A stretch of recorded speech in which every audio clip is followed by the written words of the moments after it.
औलियाए किराम की ये दुआ बता रही है कि बहुत सारी बीवियां और बहुत सारे बच्चे जिनके लिए घर के मर्द हजरात जहमत करते हैं, तकालीफ को बर्दाश्त करते हैं, मेहनत व मशक्क़त करते हैं, कुर्बानियां देते हैं।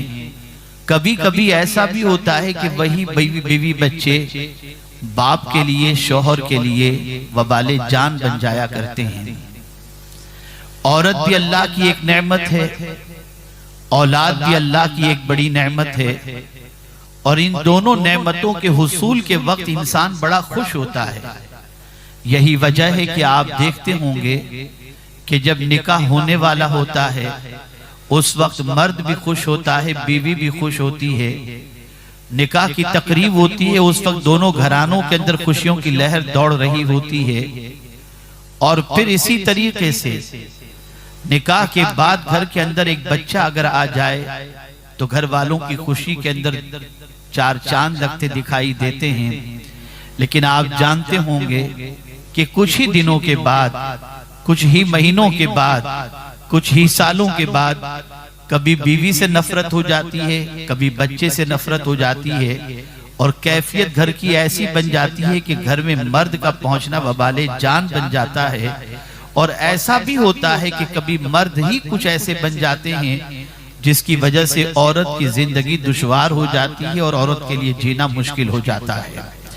आप अच्छी तरीके से समझने की कोशिश करें तो शायद बात आपके दिलो दिमाग में उतर जाए। बीवी अल्लाह की नेमत भी है और अल्लाह की तरफ से एक इम्तिहान का जरिया भी है। औलाद अल्लाह अज़्ज़ व जल्ल की नेमत भी है, इम्तिहान का एक जरिया भी है। मेरे प्यारे आका सल्लल्लाहु तआला अलैहि वसल्लम के प्यारे दीवानों और खवातीन इस्लाम, अल्लाह अज़्ज़ व जल्ल के प्यारे हबीब सल्लल्लाहु तआला अलैहि वसल्लम ने इरशाद फरमाया कि ईमान के बाद मर्द के लिए सबसे बेहतरीन तोहफा नेक औरत है। आप अंदाजा लगाएं, किसी मर्द को अगर शादी के अंदर नेक बीवी मिल जाती है तो ये मर्द की खुशनसीबी है, और ईमान के लिए उसके लिए सब, ईमान के बाद उसके लिए सबसे बड़ा अल्लाह की तरफ से अतिया है, सबसे बड़ा तोहफा है। इसलिए कि एक नेक औरत होगी तो घर के माहौल को संवारने की कोशिश करेगी, एक नेक औरत होगी शौहर की इताअत करेगी, नेक औरत होगी घर के माहौल को कंट्रोल करेगी, नेक औरत होगी घर में तिलावत कुरान मुक़द्दस करेगी, नेक औरत होगी अपने शौहर को नेकियों में मदद करेगी, नेक औरत होगी तो वो अल्लाह अज़्ज़ व जल्ल की फरमा बरदारी की तरफ अपनी औलाद को माइल करेगी, नेक औरत होगी हर बुराई से अपने शौहर को बचाएगी, नेक औरत होगी हर बदकारी से अपने शौहर को बचाएगी, नेक औरत होगी कनाअत करेगी, नेक औरत होगी सब्र के दामन को थामेगी, नेक औरत होगी मुसीबतों में अल्लाह और उसके रसूल को पुकारेगी, नेक औरत होगी अल्लाह पर कामिल भरोसा करेगी, नेक औरत होगी अपने दामन पर गुनाहों का धब्बा लगने नहीं देगी।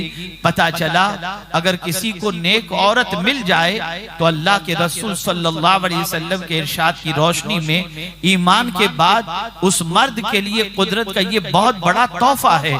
अब मैं आपको बताऊं, शादी के लिए सरकार सल्लल्लाहु अलैहि वसल्लम ने जिस औरत का इंतखाब करने के हवाले से फरमाया कि जब तुम किसी से शादी करो तो उसके अंदर चार चीजें देखो, और उसमें सरकार सल्लल्लाहु अलैहि वसल्लम ने जिस चीज को सबसे ज्यादा अहमियत दी कि जिसे देखकर शादी करो, हुजूर सल्लल्लाहु अलैहि वसल्लम ने उसमें दौलत को प्रायोरिटी नहीं दी, उसमें खूबसूरती को प्रायोरिटी नहीं दी, उसमें खानदान को प्रायोरिटी नहीं दी, बल्कि आकाए करीम सल्लल्लाहु अलैहि वसल्लम ने उसमें दीन को प्रायोरिटी दी और फरमाया अगर दीनदार तुम्हें कोई मिले उससे शादी कर लो। आकाए करीम सल्लल्लाहु तआला अलैहि वसल्लम ने दीन को प्रायोरिटी क्यों दी? वजह सबसे बड़ी ये है कि अगर किसी घर में दीनदार लड़की चली जाए तो वो दीनदार लड़की घर के के माहौल ही को दीनदार नहीं बनाती, बल्कि खानदान और ससुराल वालों की जिंदगियों में भी इनकलाब बपा कर देती है। अगर एक नमाजी बच्ची शादी करके किसी के घर चली गई, ससुराल चली गई, और वो नमाज की पंक्चुअल है, इबादत और रियाजत की पाबंद है, तिलावत कुरान मुकद्दस की पाबंद है, तो उस घर में जाने के बाद उस घर के पूरे माहौल को तब्दील कर देती है। और उस घर के अंदर भी बच्चों को, घर वालों को, रिश्तेदार को, अईज़ा अक़रबा को नमाज का पाबंद बना दिया करती है, तिलावत कुरान मुकद्दस का आदी बना दिया करती है। आज सोच बदल रही है, मेंटेलिटी बदल रही है, थिंकिंग बदल रही है, आइडिया बदल रहा है, आइडियोलॉजी बदल रही है। आज हमारे सोसाइटी के अंदर दीन को प्रायोरिटी नहीं दी जा रही है, और यही वजह है कि मुआशरे के अंदर वो बच्चियां जो दीन को प्रायोरिटी न मिलने की वजह से और दीनदार बच्चों की ज्यादा कद्र न होने की वजह से आज हमारी बच्चियां आवारगी के रास्ते पर इल्ला माशाअल्लाह चली जाती हैं। और अब तो सिचुएशन ये है कि माँ बाप को मौका ही नहीं मिलता कि अपने बेटे के लिए लड़की तलाश करें या बेटी के लिए लड़का तलाश करें। अब तो दौर ये आ चुका है कि बच्चियां खुद रिश्ता तलाश कर लेती हैं, बच्चे खुद रिश्ता तलाश कर लेते हैं। ऐ रसूल आज़म सल्लल्लाहु अलैहि वसल्लम की दीवानियों, जरा सोचो और अंदाजा लगाओ, आकाए करीम सल्लल्लाहु ताला अलैहि वसल्लम की तालीमात से रूगर्दानी के एवज में कितना नुकसान हो रहा है और किस हद तक आज तबाही मची हुई है। आज बहुत कम घर ऐसे मिलेंगे जहां पर मियाँ बीवी में अंडरस्टैंडिंग हो, मियाँ बीवी में यूनिटी हो, औलाद की फिक्र हो, औलाद का ख्याल हो। अब तो हालात इतने बद से बदतर हो रहे हैं कि कल तक तो हम कहा करते थे टीनेज एज का ख्याल करो, यूथ का ख्याल करो कि कहीं उनके कदम बहक न जाएं, आवारगी के रास्ते पर न चले जाएं, कहीं उनकी जवानी बर्बाद न हो जाए, बच्ची की जवानी बर्बाद न हो जाए, बच्चे की जवानी बर्बाद न हो जाए। लेकिन मैं कहता हूं आज टीनेज एज तो अपनी जगह पर रहे, आज तो सिचुएशन ये है कि मैरिड लाइफ अगर जिंदगी कोई गुजार रहा है, मैरिड लाइफ गुजार रहा है, तो आप मैरिड लाइफ के अंदर भी देखेंगे कि 35 साल की अगर लड़की औरत हो गई है और उसके 2-3 बच्चे हो गए हैं, और इसी तरीके से 35 साल का मर्द हो गया है, उसके 2-3 बच्चे बन गए हैं, तो माइंड डाइवर्ट हो रहा है। औरत किसी और के बारे में सोच रही है, मर्द किसी और के बारे में सोच रहा है, और डिवोर्स के मैटर बढ़ते चले जाते हैं। हालात तबाही के दहाने पर हैं। वो औरतें और वो मर्द जो इस उम्र को पहुंचने के बाद 2-3 बच्चों के बाद अपनी ख्वाहिश की खातिर, अपनी आजादी की खातिर, अपने नफ्स की खातिर, अपनी ख्वाहिश की तकमील की खातिर इधर उधर भटकते हैं और अपनी ख्वाहिश के लिए इधर उधर मुंह मारते हैं। मैं उनसे पूछना चाहता हूं, एक बच्चे की मां मर जाए और उसके बाद बच्चा सब्र करे तो अलग चीज है, एक बच्चे का बाप मर जाए और यतीमी का दाग बर्दाश्त करे तो अलग चीज है। लेकिन आज हम सोसाइटी में देख रहे हैं कि बच्चों के माँ बाप तो जिंदा हैं, लेकिन जिंदा माँ बाप होने के बावजूद बच्चे माँ बाप के प्यार से महरूम हैं। माँ अलग तवज्जो दे रही है, बाप अलग तरफ तवज्जो दे रहा है, दोनों का माइंड डाइवर्ट है, दोनों की थिंकिंग अलग है, दोनों की सोच अलग है, दोनों के रास्ते अलग हैं, दोनों की मेंटेलिटी अलग है, दोनों की चॉइस अलग है। आज हालात बड़े बद से बदतरीन बनते जा रहे हैं, और ये मामला सिर्फ बड़े मुल्कों के अंदर, बड़े शहरों के अंदर ही नहीं है, बल्कि ये बला अब विलेजेस के अंदर भी पहुंचती जा रही है। और हम देख रहे हैं कि अल्लाह रहम करम फरमाए, 35 साल के बाद शौहर पुराना लगने लगता है, 35 साल के बाद बीवी पुरानी लगने लगती है, और माइंड डाइवर्ट होता जा रहा है। अल-इयाज़ु बिल्लाह। मैं पूछना चाहता हूं, झगड़े रोजाना घरों में होने की वजह से बच्चों की जिंदगी पर उसके असरात क्या पड़ते हैं? बच्चे रोज माँ को झगड़ते देखते हैं, बच्चे रोज बाप को झगड़ते देखते हैं, घर में दोनों की यूनिटी नहीं देखते, घर में दोनों का प्यार नहीं देखते, घर में दोनों की मोहब्बत नहीं देखते, दोनों के अंदर इबादत और रियाजत का जज्बा नहीं देखते। नतीजतन वो बच्चे एक लाशऊरी तौर पर अपनी मर्जी से जीना शुरू कर देते हैं।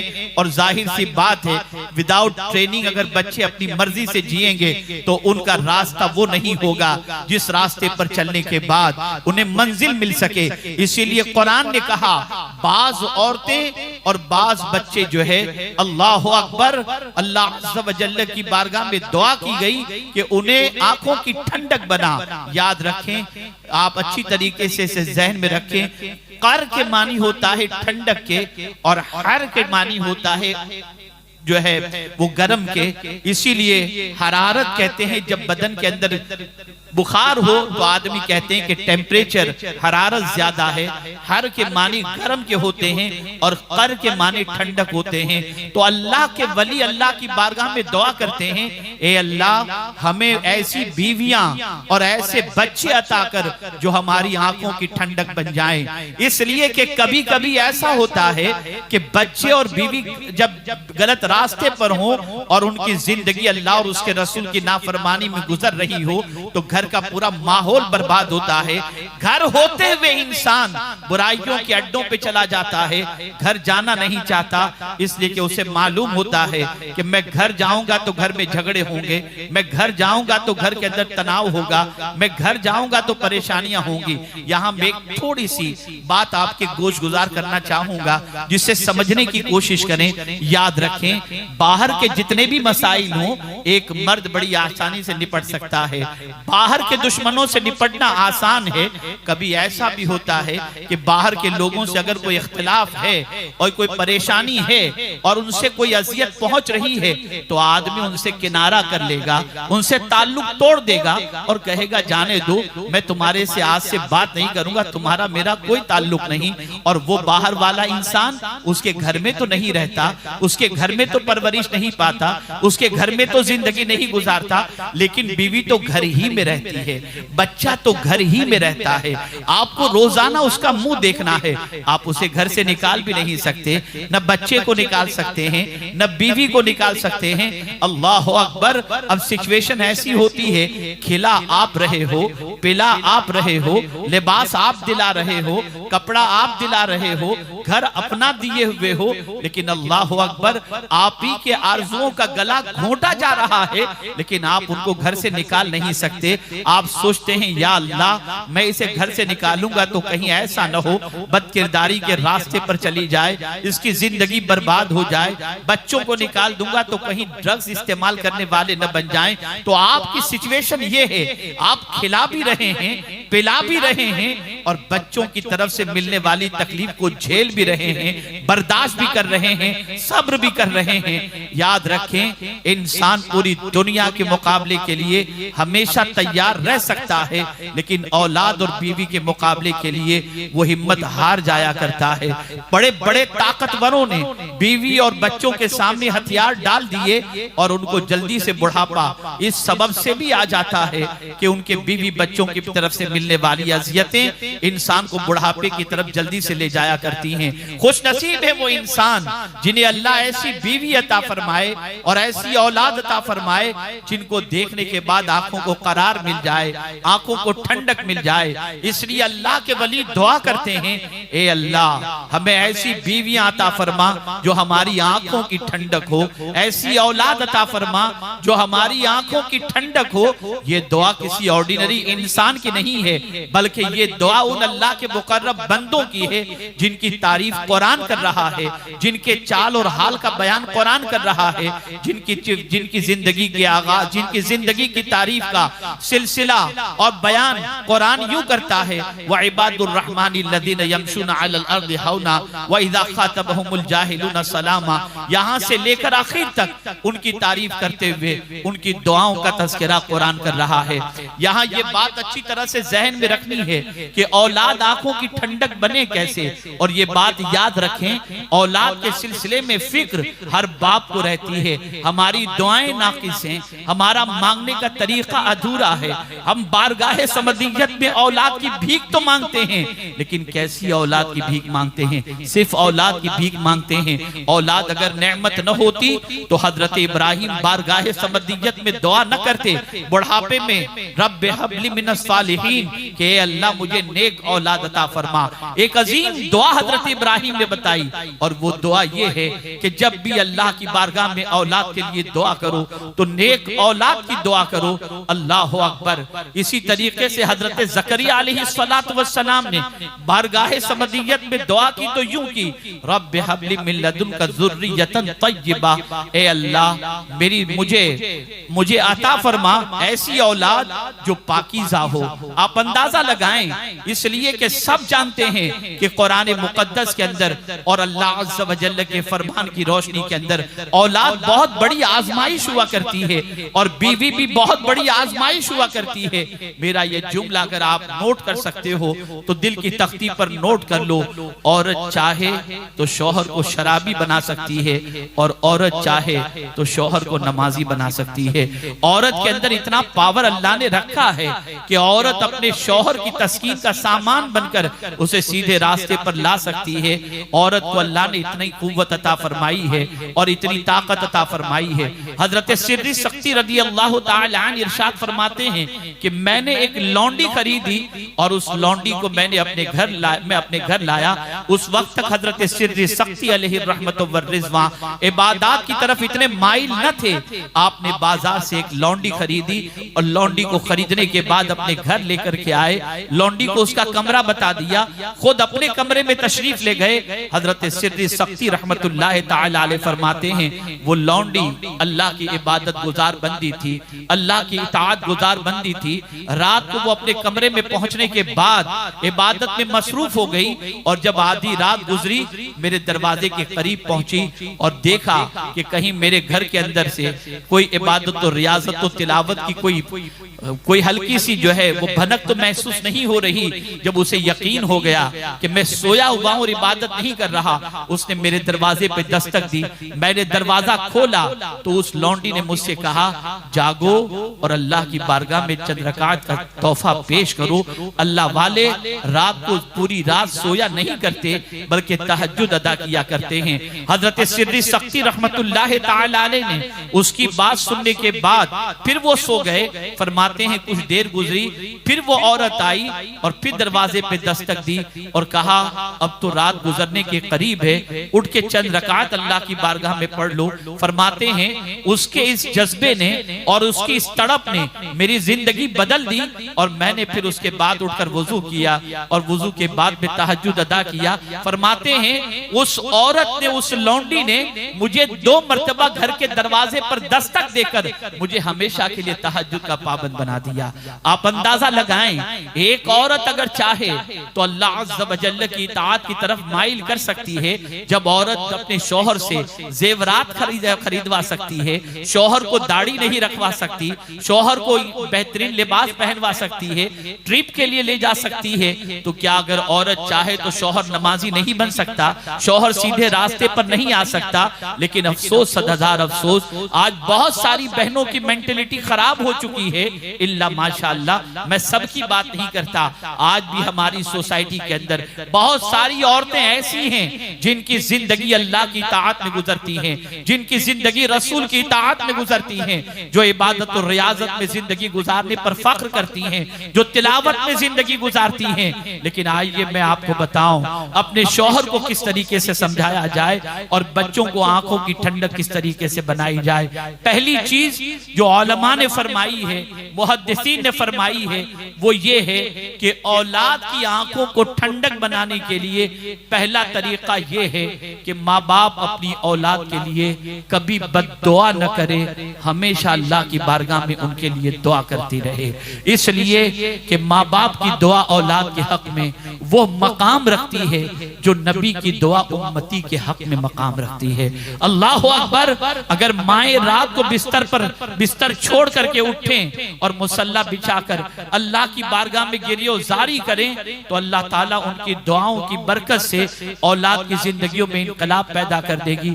याद रखें, खुश नसीब है वो माँ बाप जिनको ऐसी औलाद मिली जिनको देखने के बाद माँ बाप की आंखों को करार मिल जाता है और दिल को सुकून की दौलत नसीब हो जाती है। अल्लाह अकबर। तो पहला तरीका ये अपनाएं कि आप अपनी औलाद को सीधे रास्ते पर रखना चाहती हैं तो आप अल्लाह की बारगाह में दुआओं का सहारा लें, अल्लाह की बारगाह के अंदर खूब गिरियोजारी करें, अल्लाह की बारगाह के अंदर खूब रो रो कर दुआएं करें, अल्लाह की बारगाह के अंदर अपनी औलाद के लिए भीख मांगे। अल्लाह रब्बुल इज्जत जल्ल जलालहू माँ बाप की दुआओं को कबूल फरमाता है और माँ बाप की गिरियोजारी को औलाद के हक के अंदर बेपनाह कबूलियत का दर्जा अता फरमाता है। तो औलाद के लिए सबसे पहला तरीका यह है कि माँ बाप दुआएं करें। आज माहौल बड़ा खराब है, आज सोसाइटी बिगड़ती जा रही है, ड्रग्स की तरफ बच्चों का जहन जा रहा है, आवारगी की तरफ बच्चों का जहन जा रहा है। माँ बाप की रिस्पॉन्सिबिलिटी ये है कि गलत सोबत से भी अपने बच्चों को बचाएं। याद रखें, एक बंदे की गलत सोबत बच्चे को मयसर हो गई तो बच्चे का पूरा कैरियर तबाह हो जाएगा, बच्चों का पूरा कैरियर बर्बाद हो जाएगा। माँ की नजर सिर्फ टीवी के स्क्रीन पर नहीं होनी चाहिए, बच्चों की आदतों पर भी होनी चाहिए, बच्चों के नशेबो फराज पर होनी चाहिए, उनके अंदाज पर होनी चाहिए, उनकी सोच पर होनी चाहिए। जैसे जैसे उनके अंदर तब्दीलियां पैदा होती जाएं, माएं अपने बच्चों के सिलसिले में अलर्ट रहें कि इनमें क्या चेंजेस आ रही है, ये किस तरफ जा रहे हैं। और मैं आपको यकीन के साथ कहता हूं, अगर माएं अपने बच्चों को अच्छी तरीके से समझाएं, प्यार से समझाएं, शफकत से समझाएं, मोहब्बत से समझाएं तो अल्लाह चाहेगा तो उनकी जिंदगियां तब्दील हो सकेंगी। मैं यहाँ पर एक बात खास तौर पर अर्ज करूंगा कि प्रायोरिटी अपने बच्चों के लिए माँ बाप की तरफ से क्या होनी चाहिए। याद रखें, बच्चों की ट्रेनिंग के सिलसिले में पहली चीज तो आप दुआओं का सहारा लें और दूसरी चीज बच्चों की ट्रेनिंग के सिलसिले में दो चीजों का सहारा लें और वो ये है कि बच्चों को बचपन ही से दो चीजों का आदी बनाएं। नंबर एक, सब्र उनको सिखाएं और नंबर दो, उनको नमाज का पाबंद बनाएं। इसलिए कि उनकी जिंदगी में बहुत सारे उतार चढ़ाव आ सकते हैं। एक मतलब दुरूद शरीफ पढ़ लें। ये राइट साइड के अंदर, ये राइट साइड में जो बैठे हुए खवातीन, ये माइक की राइट साइड के अंदर पता नहीं यहां पर क्या शोर कर रही है। ये राइट साइड के अंदर बैठे हुए क्यों इतना शोर कर रहे हैं? क्वाइट हो जाएं प्लीज, एकदम खामोश हो जाएं, बच्चों को खामोश कराएं। एक मतलब दुरूद शरीफ पढ़ लें। अल्लाहुम्मा सल्ली अला सय्यिदिना व मौलाना मुहम्मदिन मादनिल जूदि वल करम व आलिहि व अस्हाबिहि व बारिक व सल्लिम सलातन व सलामन अलैका या सय्यिदी या रसूल अल्लाह सल्लल्लाहु तआला अलैहि वसल्लम। मैं अपनी मुबल्लिगात से गुजारिश करूंगा कि प्लीज जहां से माइक से बयान हो रहा है उसके राइट साइड के अंदर बहुत शोर हो रहा है, बच्चे बहुत शोर कर रहे हैं, जरा प्लीज आकर के उनको चुप कराएं। एक मरतबा और दुरूद शरीफ पढ़ लें। अल्लाहुम्मा सल्ली अला सय्यिदिना व मौलाना मुहम्मदिन मादनिल जूदि वल करम व आलिहि व अस्हाबिहि व बारिक व सल्लिम सलातन व सलामन अलैका या सय्यिदी या रसूल अल्लाह सल्लल्लाहु तआला अलैहि वसल्लम। तो अर्ज ये कर रहा था कि दो चीजों की तरबियत और दो चीजें बच्चों को बचपन ही से सिखा दें। एक, बच्चों को सब्र का आदी बनाएं और दूसरा, बच्चों को नमाज का आदी बनाएं। जब आप अपने बच्चों को सब्र का आदी बनाएंगे तो ये बच्चे कितनी भी मुश्किल और कितनी भी तकलीफ क्यों ना आए, बच्चों के कदम डगमगाएंगे नहीं, बल्कि बच्चे सब्र का दामन थाम कर हमेशा सीधे रास्ते पर चलने की कोशिश करेंगे। अगर आप कुरान मुकद्दस का मुताला करें, अगर आप सीरत मुस्तफ़ा सल्लल्लाहु अलैहि वसल्लम का मुताला करें, अगर आप सहाबा और सहाबियात की जिंदगी का मुताला करें तो आपको पता चलेगा कि हर माँ बाप ने, हर नेक माँ बाप ने अपने बच्चों की तरबियत और ट्रेनिंग के अंदर दो चीजों को प्रायोरिटी दी और वो दो चीजें कौन सी हैं? सब्र और सलात। इसलिए कि परवरदिगार जल्ल जलालहू ने कुरान मुकद्दस में फरमाया, या अय्युहल्लज़ीना आमनुस्तईनु बिस्सब्रि वस्सलाह, ऐ ईमान वालो सब्र और नमाज से मदद तलब करो।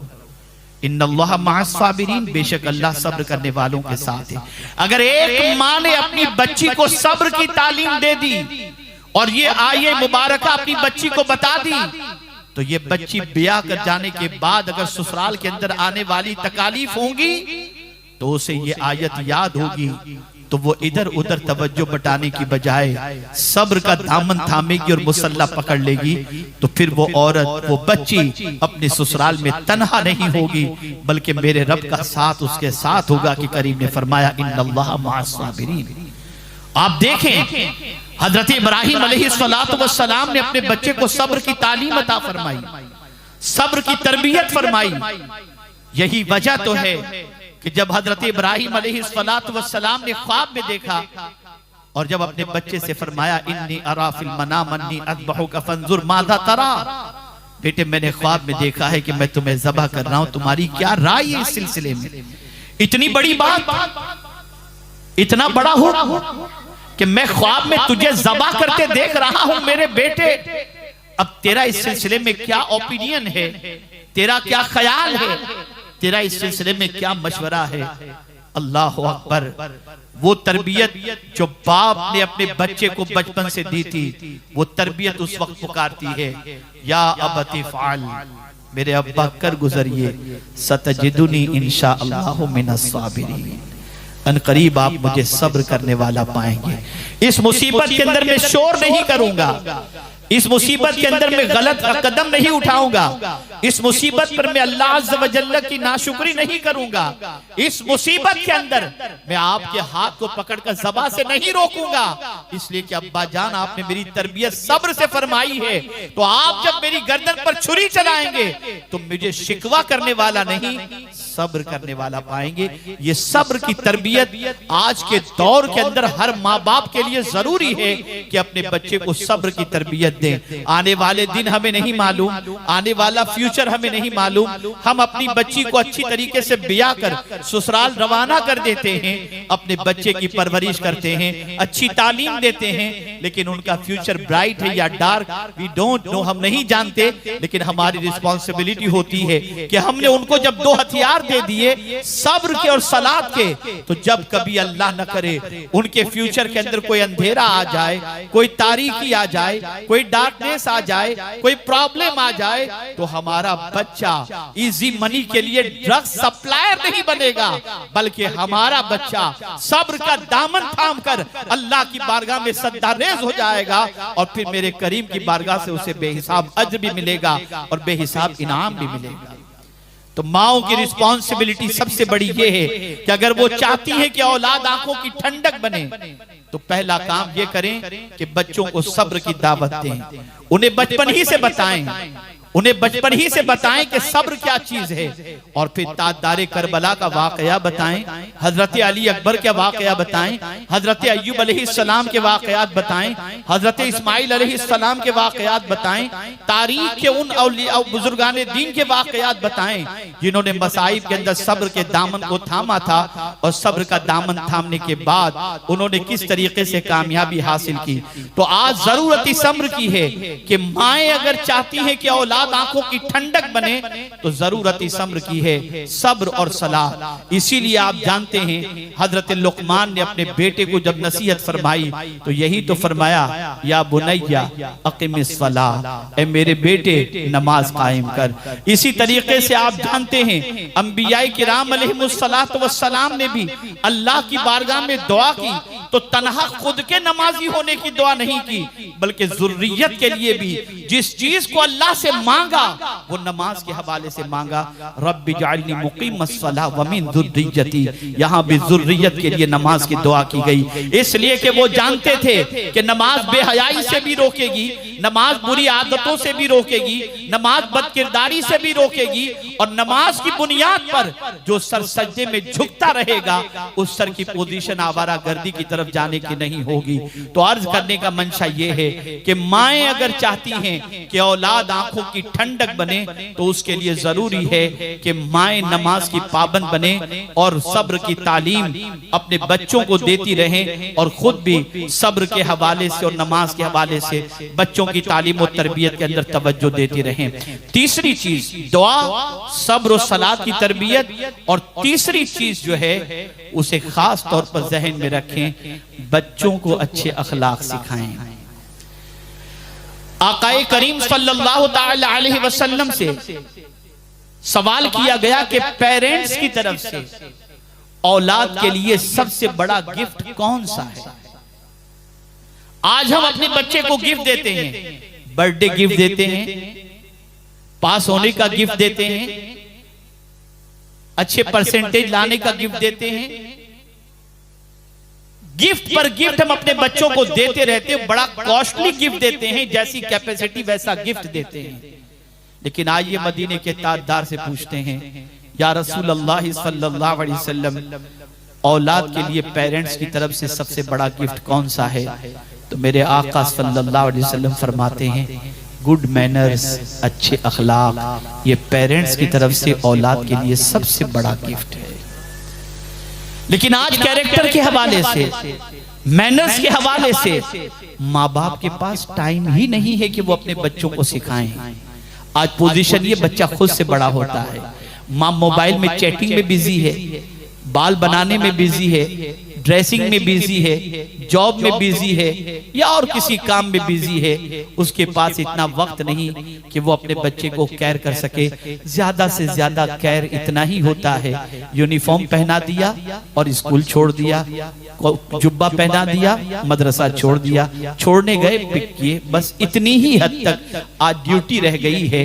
लेकिन आज कैरेक्टर को डेवलप करने के सिलसिले में और बच्चों में गुड मैनर्स के सिलसिले में बहुत कम घर ऐसे नजर आएंगे जहां माएं और बाप अपने बच्चों को लेकर के बैठे हों और उन्हें बताते हों कि बेटा सीधे हाथ से खाना ये है। कभी टाइम दो, लेकर के बैठो और उन्हें अच्छी चीजों को सिखाओ, अच्छे मैनर्स सिखाओ, इसलिए कि बच्चे के अच्छे मैनर्स होंगे, बच्चा दुनिया में कभी दुखी नहीं होगा, कभी बच्चा दुनिया के अंदर बेइज्जत और रुस्वा नहीं होगा। याद रखें, अच्छे कैरेक्टर की बुनियाद पर बच्चा वो मकाम हासिल कर लेगा जो आबिदो जाहिद और कायमुल लैल और साइमुन नहार को मकाम मिल जाता है। हुजूर सल्लल्लाहु ताला अलैहि वसल्लम ने इरशाद फरमाया, कल बरोज़े क़यामत मीज़ान में जो अमल सबसे ज्यादा वजनी होगा वो अच्छे कैरेक्टर होंगे।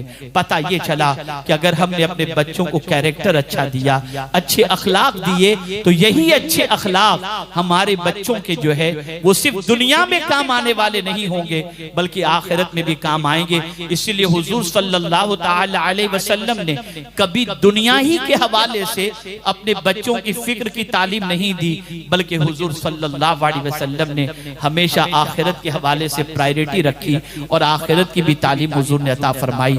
याद रखें, अपने बच्चों के हवाले से जिस तरीके से हम ये फिक्र रखते हैं कि हमारा बच्चा दुनिया में कंगाल न हो, उसकी पोजीशन ऐसी न हो कि दुनिया में वो पुअर हो, उसके पास गाड़ी न हो, उसके पास मकान न हो, इसकी हम फिक्र करते हैं और हम ये सोचते हैं अच्छी गाड़ी हो, अच्छी दुकान हो, अच्छी जॉब हो, अच्छा मकान हो। जिस तरह से ये सारी चीजों की फिक्र करते हैं, ऐसे ही हमें ये भी फिक्र करनी चाहिए कि हमारा बेटा मरने के बाद जन्नत के झूलों में झूलता हो, जन्नत के बागों में टहलता हो। इसकी फिक्र भी करो और इसकी तरफ भी तवज्जो देनी चाहिए। जब एक माँ, एक बाप अपने बच्चे के हवाले से इस चीज की फिक्र करते हैं तो याद रखें, उस बच्चे का ग्रोथ जो होता है वो उसी इन्वायरमेंट में होता है, उसी माहौल में होता है, उसी मेंटेलिटी में होता है, उसी सोच में होता है। फिर उसके बाद ये बच्चा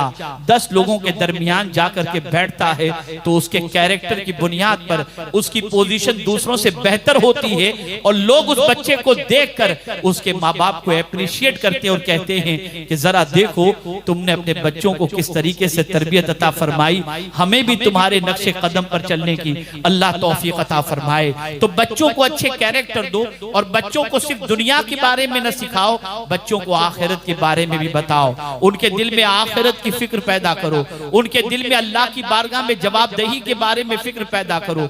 मैं आपको बताऊं, हजरत रबी बिनते नदर रदियल्लाहु ताला अन्हा, जंगे बद्र के मौके पर एक गायबाना तीर आया और हजरत रबी बिनते नदर रदियल्लाहु ताला अन्हा के बेटे को लगा और बेटा शहीद हो गया। आप सोचो, हजरत रबी एक औरत है, एक सहाबिया है, बेटे की शहादत की इत्तला मिली। फिक्र देखें औलाद के बारे में, बेटे के शहादत की इत्तला मिली, फौरन पहुंचती हैं हुजूर के पास, या रसूल अल्लाह सल्लल्लाहु अलैहि वसल्लम, मुझे पता चला है कि मेरा बेटा शहीद हो गया। हुजूर, मैं इसलिए आपके पास हाजिर आई हूँ कि मैं आपसे ये जानूं, ये बुखारी शरीफ की हदीस है, मैं आपसे ये जानूं कि मेरा बेटा शहादत के बाद जन्नत का हकदार हो गया है या नहीं, और इस वक्त मेरा बेटा कहाँ है। मैं उसके बारे में पूछने और जानने के लिए आई हूँ। अल्लाह ने अगर मेरे बेटे को जन्नत अता फरमा दी तो मैं अल्लाह का शुक्र अदा करूं, और अल्लाह न करे मेरे बेटे की कुर्बानी अगर कबूल नहीं हुई तो मैं सोग मनाऊं, मैं नौहा करूं, अल्लाह वक्त सोग मनाऊं। रसूल आजम सल्लल्लाहु अलैहि वसल्लम ने हजरत रबी की बात सुनी तो इरशाद फरमाते हैं, जन्नतें तो बहुत हैं, ए बेटे के पता पूछने वाली खातून, मुबारक हो, तेरा बेटा इस वक्त जन्नतुल फिरदौस में है। हजरत रबी ने जब ये सुना फौरन अल्लाह का शुक्र बजा लाई। यहां से ये पता चला कि मेरे आका गैबदान नबी हैं, और ये बुखारी की हदीस है, और सहाबिया जानती थी कि मुस्तफा जाने रहमत को पता है कि मरने के बाद कौन कहां होता है, इसलिए जमीन पर रहते हुए जन्नतुल फिरदौस के अंदर मौजूद उस बच्चे का पता हुजूर ने बता दिया। आप अंदाजा लगाएं, एक माँ की फिक्र अपनी औलाद के बारे में यही होनी चाहिए कि मेरा बेटा जन्नत के रास्ते पर चल रहा है या दोज़ख के रास्ते पर चल रहा है, इसके बारे में अलर्ट होना चाहिए। इसलिए कि हदीस मुस्तफा सल्लल्लाहु अलैहि वसल्लम की रोशनी के अंदर अल्लाहु अकबर, कुल्लुकुम राइन व कुल्लुकुम मसऊलुन अन रइयतिही के तहत हर जिम्मेदार को उनकी रइयत के बारे में पूछा जाएगा। माँ घर की जिम्मेदार है, बाप घर का जिम्मेदार है, इसलिए उनसे पूछा जाएगा कि तुमने तुम्हारी औलाद की तरबियत में कोई कोताही तो नहीं बरती, तुमने उनको तरबियत के अंदर कोई खता तो नहीं की। इसलिए याद रखो, अपने बच्चों की जहां दुनिया के सिलसिले में फिक्र करते हो, वहीं आखिरत के बारे में भी फिक्र करो। अपने बच्चों का चाल चलन देखो, उन्हें प्यार से समझाओ, उनको शफकत से समझाओ, जन्नत के रास्ते पर चलाओ। हाँ, मैं इतना जरूर कहूंगा, मौजूदा दौर के अंदर तरक्की के नाम पर, डेवलपिंग कंट्री के नाम पर और इंसानों के हालात के एतबार से अब सिचुएशन ये बन चुकी है कि दीन के रास्ते पर चलने के अंदर औरतें, माएं, बच्चे, बच्चियां सब शर्म से महसूस करती हैं। और ये इन सारी चीजों के बारे में देखना हो तो आप मैरिज के फंक्शन के अंदर जा करके देख सकते हैं। अल-अयाज़ु बिल्लाह। अर्ज करने का मंशा ये है कि अपनी औलाद की जिस बात का ख्याल करना है वो ये है कि हमारी औलाद जन्नत के रास्ते पर चलती है या नहीं चलती। इसी के साथ साथ अपने बच्चों की तरबियत इस तरीके से भी करनी है कि बच्चों को दीन के लिए सैक्रिफाइस का जज्बा उनके अंदर पैदा करना है कि नमाज के लिए टाइम कुर्बान करो, अल्लाह की राह में पैसा कुर्बान करो, अल्लाह की राह के अंदर वक्त कुर्बान करो, इसलिए कि ये कुर्बानी बारगाह समदियत के अंदर मकबूल व मंजूर होती है। और ऐसे बच्चों की दुआओं की वजह से मरने वाले माँ बाप को परवरदिगार जन्नत में ऊंचा मकाम अता फरमाता है।